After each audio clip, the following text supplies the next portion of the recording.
تکمہ کوئی گرا ہے ماہتاب کی قبا کا، ذرہ ہے یا نمایاں سورج کے پیراہن میں۔ حسن قدیم کی یہ پوشیدہ ایک جھلک تھی، لے آئی جس کو قدرت خلوت سے انجمن میں۔ چھوٹے سے چاند میں ہے ظلمت بھی روشنی بھی، نکلا کبھی گہن سے آیا کبھی گہن میں۔ پروانہ بھی ایک پتنگا، جگنو بھی ایک پتنگا، وہ روشنی کا طالب یہ روشنی سراپا۔ جی تو پہلے بند کے آخری 4 اشعار کو دیکھتے ہیں اب ہم۔ جگنو کو دیکھ کر یوں گمان گزرتا ہے کہ شاید چاند کے لباس کا کوئی بٹن ٹوٹ کر گر گیا ہے اور وہی چمک رہا ہے، یا پھر کسی ذرے نے سورج کا لباس پہن لیا ہے، یعنی کوئی ذرہ سورج کی طرح روشن ہو گیا ہے، یا یہ اللہ تعالیٰ کے حسن و زیبائی کا کوئی کرشمہ ہے جو پہلے چھپا ہوا تھا لیکن اب اسے تنہائی سے انجمن میں بھیج دیا گیا ہے۔ یا یوں لگتا ہے کہ یہ ایک چھوٹا سا چاند ہے جس میں ظلمت اور روشنی بیک وقت جمع کر دی گئی ہے، یعنی وہ ظاہر سی بات ہے کہ جگنو چمکتا بھی ہے اور ایک لمحے کے لیے پھر اس کی چمک ماند پڑ جاتی ہے اور یہی عمل دہراتا ہے۔ تو اقبال کہتے ہیں کہ جیسے یہ ایک چھوٹا سا چاند ہو جس میں روشنی اور اندھیرا بیک وقت جمع کر دیا گیا، اور بڑا خوبصورت مصرع کہا ہے کہ نکلا کبھی گہن سے آیا کبھی گہن میں، یعنی جس طرح چاند کو کبھی گرہن لگ جاتا ہے تو کبھی اس سے بہر آ جاتا ہے، بالکل اسی طرح یعنی جگنو کو چاند قرار دیا ہے، تو جب وہ چمکتا ہے تو یوں محسوس ہوتا ہے کہ چاند گرہن سے بہر آ گیا ہے اور روشن ہو گیا ہے، اور جب وہ ایک لمحے کے لیے یا چند سیکنڈز کے لیے چمکنا بند کرتا ہے تو یوں محسوس ہوتا ہے کہ جیسے چاند گرہن کی زد میں آ گیا ہے۔ پہلے بند کے آخری شعر میں اقبال جگنو اور پتنگے یعنی پروانے کا موازنہ کرتے ہوئے دکھائی دیتے ہیں۔ پروانہ وہ پردار کیڑا ہے جو شمع کے ارد گرد گھومتا رہتا ہے، اس کا طواف کرتا ہے، وہ یعنی روشنی کا شیدائی ہوتا ہے، شمع کا دیوانہ اسے کہا جا سکتا ہے۔ ان دونوں کے درمیان اقبال موازنہ کرتے ہوئے دکھائی دیتے ہیں کہ دونوں اگرچہ ایک پردار کیڑے ہیں لیکن ان میں فرق یہ ہے کہ جو پروانہ ہے، جو پتنگا ہے، پروانہ ایک ایسا پتنگا ہے جو روشنی کا خواہش مند ہے، جو روشنی کا دیوانہ ہے، اس کے برعکس جو جگنو ہے یہ سر سے پاؤں تک روشنی ہی روشنی ہے، یعنی اس کو اللہ تعالیٰ نے اپنی روشنی عطا کی ہے، جبکہ پروانہ جو ہے نا وہ روشنی کا طالب ہے۔ اگر پہلے بند کے حوالے سے مجموعی طور پر بات کی جائے تو آپ دیکھیں کہ ایک فطری حسن کی اقبال ہمیں تصویر کشی کرتے ہوئے دکھائی دیتے ہیں کہ پھولوں کی محفل، یعنی کہ باغ کا نقشہ کھینچا ہے اور اس میں کہیں جگنو کو شمع سے تشبیہ دی ہے، اس طرح اور بھی بہت سی تشبیہات اور استعارات انہوں نے جگنو کے لیے لیے ہیں۔ کبھی اسے ستارہ کہتے ہیں، کبھی چاند کی کرن، ماہتاب کی کرن، کبھی وہ کہتے ہیں کہ یہ دن کا سفیر ہے جو رات کو آ گیا ہے یا رات کے ملک میں آ گیا اور وہاں آ کر یہ چمکنے لگا ہے، کبھی وہ کہتے ہیں کہ یہی کہیں چاند کے لباس کا ایک حلقہ ہے جو چاند سے الگ ہو گیا ہے، یا ایک ایسا سورج کے لباس کا ایک ایسا ذرہ ہے جو اسے الگ ہو کر چمکنے لگا ہے۔ کبھی تو کہتے ہیں کہ قدرت کا حسن ہے جو قدرت نے خلوت سے انجمن میں جسے بھیج دیا گیا ہے، یعنی مجموعی طور پر انہوں نے جگنو کی خوبصورتی کو، جگنو کی روشنی کو اپنا موضوع بنایا ہے اور اسے مختلف روشن چیزوں سے تشبیہ دی ہے تاکہ اس کے حسن کو مزید نکھارا جا سکے۔ جی تو دوسرے بند کی طرف چلتے ہیں۔ ہر چیز کو جہاں میں قدرت نے دل بری دی، پروانے کو تپش دی، جگنو کو روشنی دی، رنگین نوا بنایا مرغان بے نوا کو، گل کو زباں دے کر تعلیم خاموشی دی، نظارہ شفق کی خوبی زوال میں تھی، چمکا کے اس پری کو تھوڑی سی زندگی دی، رنگین کیا سحر کو باقی دلہن کی صورت، پہنا کے لال جوڑا شبنم کی آرسی دی، سایہ دیا شجر کو پرواز دی ہوا کو، پانی کو دی روانی موجوں کو بے کلی دی، یہ امتیاز لیکن ایک بات ہے ہماری، جگنو کا دن وہی ہے جو رات ہے ہماری۔ دوسرے بند کے معنی طلب الفاظ دیکھتے ہیں۔ دل بری محبوبیت، تپش جلن، رنگین نوا خوبصورت آواز والا، مرغان مرغ کی جمع ہے، پرندے کہتے ہیں، مرغان سے مراد پرندے ہو گئے، شفق نظارہ شفق، شفق کے نظارے، شفق صبح اور شام، صبح جب سورج طلوع ہوتا ہے تو طلوع ہونے سے پہلے جو آسمان پر ہمیں سرخی نظر آتی ہے اسے شفق کہا جاتا ہے۔ اسی طرح شام کو غروب آفتاب سے پہلے مغرب کی سمت مطلع پر جو سرخی ہمیں نظر آتی ہے وہ شفق کہلاتی ہے۔ زوال ڈوبنا، انحطاط، ادبار، سحر صبح، بانکی شوق کو کہتے ہیں، شبنم رات کی نمی،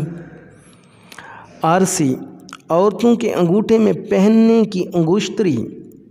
جس میں آئینہ جڑا ہوتا ہے، یعنی جس میں چہرہ بھی دیکھا جا سکتا ہے، بے کل بے چین، امتیاز فرق کو کہتے ہیں، تمیز کو کہتے ہیں۔ اب دیکھتے ہیں دوسرے بند کی تفہیم و تشریح۔ قدرت نے اس کائنات میں جتنی چیزیں پیدا کی ہیں ان میں سے سب کو حسن اور خوبصورتی سے نوازا ہے، فرق صرف یہ ہے کہ پروانے کو یہ حسن حرارت کی صورت میں عطا کی ہے اور جگنو کو روشنی کی شکل میں۔ اس طرح ان پرندوں کو جو بولنے کی صلاحیت سے محروم ہیں اور جنہیں عام طور پر بے زبان کہا جاتا ہے، دل موہ لینے والے انداز میں نغمے گانے کا انداز سکھایا ہے، اور پرندوں کے مقابلے میں پھولوں کی پتیوں کو زبان کی صورت عطا کی ہے لیکن ان میں قوت گویائی نہیں رکھی، یعنی پھول کی پتیاں چونکہ زبان کی شکل میں ہوتی ہیں، ان کی شکل زبان سے ملتی جلتی ہے، اس لیے یعنی اسے عام طور پر ایسی زبان قرار دیا جاتا ہے جو قوت گویائی سے محروم ہو۔ پھر شفق کی طرف شاعر آتے ہیں۔ اقبال کہتے ہیں کہ شفق کا رنگ ہمیں اچھا لگتا ہے کہ شفق بہت جلد ختم ہو جانے والی چیز ہے، اس لیے قدرت نے اسے حد درجہ حسن عطا کیا ہے اور اس کی عمر بہت کم مقرر کی ہے۔ ظاہری سی بات ہے کہ جو چیز ہمیشہ کے لیے انسان کو میسر ہو وہ اس کی اہمیت اور وقت کہیں کم ہو جاتی ہے، اور جو چیز چند لمحات کے لیے میسر ہو اس کی اہمیت اور وقت بڑھ جاتی ہے۔ اسی طرح قدرت نے صبح کے وقت کو دلہن کی طرح بناؤ سنگھار سے آراستہ کیا اور اسے لال جوڑا پہنا کر شبنم کی آرسی عطا کر دی تاکہ وہ اس میں اپنا حسن دیکھ سکے۔ یہاں شبنم کو انگشتری سے تشبیہ دی گئی ہے کہ جس میں ایک شیشہ لگا ہوتا ہے اور جس میں عورتیں جسے انگلی میں یا اپنی کلائی میں پہنتی ہیں اور اس شیشے میں اپنا چہرہ دیکھ سکتی ہیں۔ اسی طرح اقبال کہتے ہیں کہ صبح کو سورج کی رنگین شعاؤں کی وجہ سے خوبصورت بنا دیا گیا ہے، اور پھر رات بھر پڑنے والی شبنم کو اس کے لیے انگشتری قرار دیا گیا ہے کہ جس میں صبح اپنا عکس دیکھ سکتی ہے۔ ظاہری سی بات ہے کہ شبنم جو ہے وہ صاف شفاف ہوتی ہے، اس لیے اسے انگشتری قرار دیا گیا ہے۔ اسی طرح اقبال کہتے ہیں کہ اللہ تعالیٰ نے درخت کو سائے کی دولت عطا کی جس کی وجہ سے لوگ اسے پسند کرتے ہیں۔ اسی طرح ہوا کو اڑنا سکھا دیا، یعنی وہ کہیں بھی نہیں ٹھہرتی۔ پانی کو یہ خوبی دی کہ وہ بہتا رہتا ہے، جبکہ پانی میں اٹھنے والی لہریں ہر وقت بے چین اور مضطرب رہتی ہیں۔ اقبال کہتے ہیں کہ بظاہر ہر چیز جداگانہ خوبی کی مالک ہے، لیکن اگر غور کیا جائے تو معلوم ہوگا یہ اختلاف و فرق محض ہمارے پیدا کردہ ہیں اور صرف ہماری نظر کا دھوکہ ہے، ورنہ حقیقت تو یہ ہے کہ چیزوں میں بنیادی طور پر کوئی فرق نہیں ہے۔ مثلاً جگنوں کے لیے وہی وقت دن کی حیثیت رکھتا ہے جسے ہم رات سے تعبیر کرتے ہیں۔ دوسرے لفظوں میں کہا جا سکتا ہے کہ ہر چیز میں قدرت اور فطرت کے جلوے دکھائی دیتے ہیں، اگرچہ ظاہری طور پر ہمیں ایک چیز دوسرے سے مختلف دکھائی دیتی ہے، لیکن دراصل ہر چیز اللہ تعالیٰ کی قدرت کی عکاس ہے۔ تیسرا بند ہے، حسن ازل کی پیدا ہر چیز میں جھلک ہے، انسان میں وہ سخن ہے، غنچے میں وہ چٹک ہے، یہ چاند آسماں کا شاعر کا دل ہے گویا، وہاں چاندنی ہے جو کچھ یا درد کی کسک ہے، انداز گفتگو نے دھوکے دیے ہیں ورنہ نغمہ ہے بوئے بلبل، بو پھول کی چہک ہے، کثرت میں ہو گیا ہے وحدت کا راز مخفی، جگنوں میں جو چمک ہے وہ پھول میں مہک ہے، یہ اختلاف پھر کیوں ہنگاموں کا محل ہو، ہر چیز میں جب کہ پنہاں خاموشی ازل ہو۔ جی مشکل الفاظ کے معنی دیکھیے۔ حسن ازل ہمیشہ رہنے والا حسن، کنایتاً اللہ تعالیٰ، سخن گفتگو شاعری کو کہتے ہیں، چٹک کلی کا کھل کر پھول بننا، کسک چبھن، نغمہ گیت، بوئے بلبل بلبل کی خوشبو، چہک پرندوں کی آواز، کثرت زیادتی کو کہتے ہیں، وحدت ایک ہونا، واحد ہونا، راز بھید مخفی چھپا ہوا، چمک آب و تاب روشنی، مہک خوشبو، بو اختلاف فرق، ہنگامہ غلغہ پاڑا، محل مناسب، پنہاں چھپا ہوا۔ تیسرے بند کی تفہیم و تشریح کی طرف بڑھتے ہیں۔ اس میں اقبال یہ کہتے ہیں کہ اگر غور کریں تو پتہ چلے گا کہ یہ چیزیں خود اللہ تعالیٰ کے حسن کی کرشمہ سازی ہے، فرق صرف اس قدر ہے کہ انسان میں آ کر یہ حسن گفتگو کا روپ دھار لیتا ہے اور غنچے میں چٹک کی صورت اختیار کر لیتا ہے۔ اس طرح چاند اور شاعر کے دل میں بھی کوئی فرق نہیں ہے، دونوں حسن خداوندی کے نقیب ہیں، البتہ شاعر کے دل میں درد اور اس کی چبھن اور ٹھیس ہے اور چاند میں یہی چیز روشنی بن گئی ہے۔ غور کیا جائے تو معلوم ہوگا کہ ہم لوگوں نے معنی و مطالب کے اظہار کے لیے جو اصطلاحات وضع کر رکھی ہیں انہوں نے ہمیں دھوکے میں ڈال رکھا ہے، ورنہ غور کیجئے تو بلبل کا نغمہ اس کی خوشبو ہے اور پھول کی خوشبو اس کا نغمہ ہے، گویا بلبل کے لیے نغمے کی وہی حیثیت ہے جو پھول کے لیے خوشبو کی ہے۔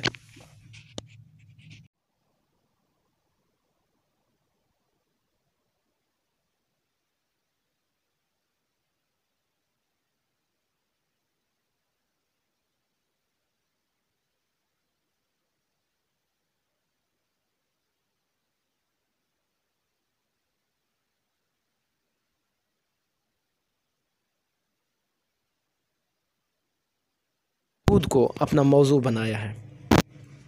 صوفیاء کے ہاں یہ فلسفہ ہے وحدت الوجود کا، جس کے آغاز کے متعلق کہا جاتا ہے کہ محی الدین ابن العربی نے اس کا آغاز کیا تھا۔ وحدت الوجود کے حامیوں کا یہ کہنا ہے کہ وجود صرف اللہ کا ہے اور کائنات، پوری کائنات اس کے وجود کا حصہ ہے، یعنی اس سے وجود سے الگ یا اس کے وجود سے ہٹ کر کوئی چیز بھی نہیں ہے۔ مختلف شعراء نے اپنی شاعری میں اس بات کا اظہار کیا ہے۔ خود اقبال کہتے ہیں کہ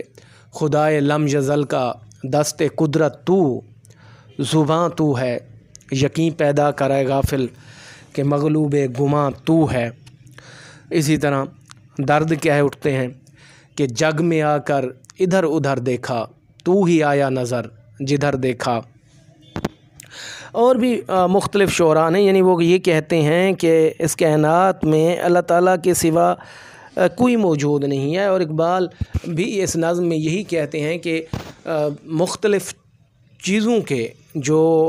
نمایاں اوصاف ہیں یا جن سے وہ چیزیں پہچانی جاتی ہیں، یہ دراصل خالق حقیقی کے حسن کا اظہار ہے۔ یعنی وہ مختلف چیزوں میں مختلف خصوصیات کا روپ دھار کر وہ حسن پوشیدہ ہو گیا ہے، اور ان چیزوں میں سے اپنے اظہار کے نظارے دکھاتا ہے یا جلوے دکھاتا ہے۔ مولانا ظفر علی خان کہتے ہیں، گواہی دے رہی ہے اس کی یکتائی پہ ذات اس کی، دوئی کے نقش سب جھوٹے ہیں، سچا ایک نام اس کا۔ اسی طرح امیر مینائی نے بھی اپنے شعر میں نظریہ وحدت الوجود کا اظہار ان خوبصورت الفاظ میں کیا ہے۔ نہیں تیرے سوا یہاں کوئی، میزباں تو ہے، مہماں تو ہے۔ الغرض وحدت الوجود کا جو تصور ہے یا نظریہ ہے وہ اردو شاعری میں ایک روایتی نظریہ ہے، اور مختلف شعراء نے اس نظریے پر اظہار خیال کیا ہے۔